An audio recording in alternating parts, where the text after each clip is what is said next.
نحمده ونصلي على رسوله الكريم اما بعد فاعوذ بالله من الشيطان الرجيم بسم الله الرحمن الرحيم قال الله تبارك وتعالى في كلامه المجيد والفرقان الحميد قل من كان عدوا لجبريل فإنه نزله على قلبك بإذن الله مصدقا لما بين يديه وهدى وبشرى للمؤمنين من كان عدوا لله وملائكته ورسله وجبريل وميكال فإن الله عدو للكافرين صدق اللہ العلی العظیم۔ میرے واجب الاحترام خواتین و حضرات، ان آیات کے اندر اللہ رب العالمین حضرت جبرائیل علیہ الصلاۃ والسلام اور حضرت میکائیل علیہ الصلاۃ والسلام کا تذکرہ فرما رہے ہیں۔ یاد رہے کہ یہودی حضرات حضرت جبرائیل علیہ الصلاۃ والسلام کو اپنا دشمن سمجھتے ہیں، اور حضرت جبرائیل علیہ الصلاۃ والسلام سے ان کی عداوت بہت پرانی ہے، جس کی وجہ یہ ہے ان لوگوں کا موقف ہے کہ جبرائیل علیہ الصلاۃ والسلام ہی وہ فرشتے ہیں جنہوں نے قرآن مجید کو حضور علیہ الصلاۃ والسلام کے قلب اطہر پر نازل فرمایا۔ اس لیے اللہ رب العالمین فرما رہے ہیں کہ اے پیغمبر آپ فرما دیجئے کون ہے وہ جو دشمن ہیں جبرائیل علیہ الصلاۃ والسلام کے، فَإِنَّهُ نَزَّلَهُ، بس بے شک جبرائیل علیہ الصلاۃ والسلام وہ ہیں جنہوں نے نازل کیا اس قرآن مجید کو آپ کے قلب اطہر پر، بِإِذْنِ اللَّهِ، اللہ تعالیٰ کی اجازت کے ساتھ، مصدقا لما بین یدیہ، تصدیق کرنے والا ہی ہے یہ کتاب ان کتابوں کی جو ان کے ہاتھوں میں ہیں، اور ہدایت ہے یہ قرآن مجید، اور خوشخبری ہے ایمان والوں کے لیے۔ یاد رکھیں جبرائیل علیہ الصلاۃ والسلام یہ اللہ تعالیٰ کے قاصد ہیں جو سفیر بن کر حضور علیہ الصلاۃ والسلام کی طرف آئے اور اللہ کا کلام، اللہ کا پیغام آگ تک پہنچایا۔ اب سفیر کے ساتھ، قاصد کے ساتھ دشمنی کسی بھی قانون اور اصول کے خلاف ہے۔ جب قرآن مجید کا نزول ہوا حضور علیہ الصلاۃ والسلام کے زمانے میں،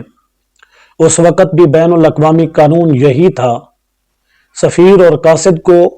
قتل نہیں کیا جاتا تھا، اس سے دشمنی اور عداوت مول نہیں لی جاتی تھی۔ آج اس دور میں بھی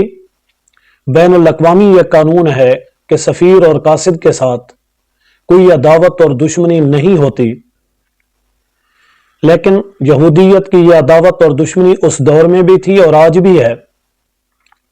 اللہ تعالیٰ کے یہ جلیل القدر فرشتے حضرت جبرائیل، حضرت میکائیل، حضرت اسرافیل، حضرت عزرائیل، یہ چار مقرب اعلیٰ اور عرفہ فرشتے ہیں جن کے معنی بھی ایک ہیں۔ جیسے جبرائیل، اس کا معنی عبداللہ ہے، جیم کی زیر کے ساتھ بھی اس کو پڑھ سکتے ہیں،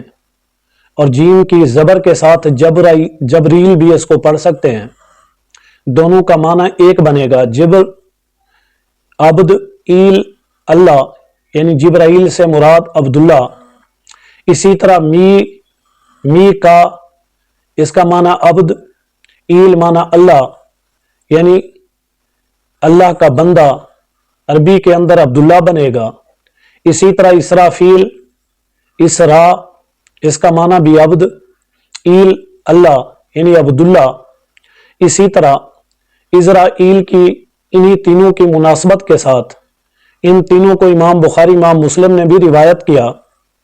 اور باقی جتنے بھی ائمہ اکرام ہیں انہوں نے حضرت اسرائیل کا نام بھی انہی تین فرشتوں کی مناسبت سے یہی معنی مراد لیا، اسرا، عبد، ایل معنی اللہ،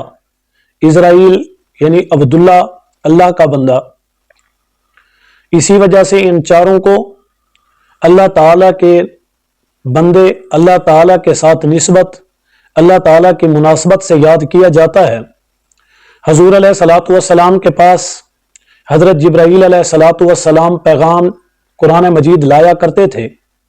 آپ علیہ الصلوۃ والسلام نے ان کو اصلی شکل میں 2 مرتبہ دیکھا ہے، ایک دفعہ زمین پر اسے دیکھا اور ایک مرتبہ آسمانوں پر دیکھا۔ آپ سے روایت ہے، آپ نے فرمایا کہ اس کے 600 پر تھے اور بہت بڑے پر اس کے، اس انداز سے کہ ان کا احاطہ کرنا مشکل تھا، جنہوں نے پوری زمین و آسمان کو گھیرا ہوا تھا۔ اس کے علاوہ حضرت جبرائیل علیہ الصلوۃ والسلام جب بھی وحی لے کر آئے، وہ یا تو حضرت دہیہ بن کلبی رضی اللہ تعالی عنہ کی شکل میں آیا کرتے تھے یا پھر کسی دیہاتی کی شکل میں آیا کرتے تھے۔ اس لیے قرآن مجید نے نازل بہ الروح الامین کہہ کر مخاطب کیا، اور آپ نے جو پیغام اللہ کا آپ علیہ الصلوۃ والسلام کے قلب اطہر پر اتارا، اسی کو قرآن مجید کہتے ہیں، اور یہی قرآن مجید تصدیق کرنے والا ہے تمام انبیاء کی اور تمام قسم کی کتب کی، اور یہی قرآن مجید ہدایت ہے ان لوگوں کے لیے جو ایمان رکھتے ہیں، یہی قرآن مجید خوشخبری ہے ان لوگوں کے لیے جو ایمان رکھتے ہیں۔ اللہ رب العالمین فرما رہے ہیں، من کان عدوا للہ، جس نے دشمنی کی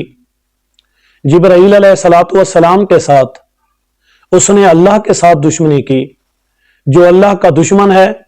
وہ ملائکتہ، وہ تمام ملائکہ کا دشمن ہے، ورسلہ، جو اللہ تعالیٰ اور اللہ کے فرشتوں کا دشمن ہے وہ تمام رسولوں کا بھی دشمن ہے، وجبریل، اور وہ جبریل کا بھی دشمن ہے، کیونکہ یہودی کہتے تھے کہ اگر میکائیل وحی لے کر آتے تو ہم تب اس وحی کو تسلیم کرتے، اس وجہ سے کہ میکائیل وہ ہیں جو بارش کا نظام چلاتے ہیں، وہ بارش اللہ کی رحمت کو برسانے کے لیے اس کے انتظام کرتے ہیں، تو ہم میکائیل اگر وحی لائے تو ہم تسلیم کریں گے، جبرائیل کی وحی کو ہم تسلیم نہیں کرتے۔ اللہ رب العالمین فرما رہے ہیں، اگر تم جبرائیل کے دشمن ہو تو تمام کے تمام فرشتوں کے دشمن ہو، اگر فرشتوں کے دشمن ہو تو پھر تمام رسولوں کے بھی دشمن ہو، کیونکہ رسولوں کے پاس تو جبرائیل علیہ السلام وحی لائے۔ اگر رسولوں کے دشمن ہو تو پھر در حقیقت تم اللہ کے دشمن ہو۔ فإن اللہ عدو للکافرین، بے شک جو اللہ کا دشمن ہے وہی کافر ہے، جو اللہ کا دشمن ہے وہی نامراد ہے، ناکام ہے، کیونکہ اللہ کے ساتھ دشمنی در حقیقت اللہ تعالی کے نسبت کے ساتھ جو بھی ہیں، چاہے وہ ملائکہ ہوں، رسول ہوں، ولی ہوں، علماء ہوں، پھر وہ ان سب کا دشمن ہے، اور جو ان کا دشمن ہے وہ در حقیقت اللہ کا دشمن ہے۔ اس لیے اللہ تعالیٰ نے فرمایا، انبیاء کے دشمن اللہ کا دشمن، من عادی لی ولیا فقد آذنتہ بالحرب، اور جو میرے ولیوں کا دشمن ہے، میرے دوستوں کا دشمن ہے، وہ در حقیقت میرا دشمن ہے اور اس کی میرے ساتھ جنگ ہے۔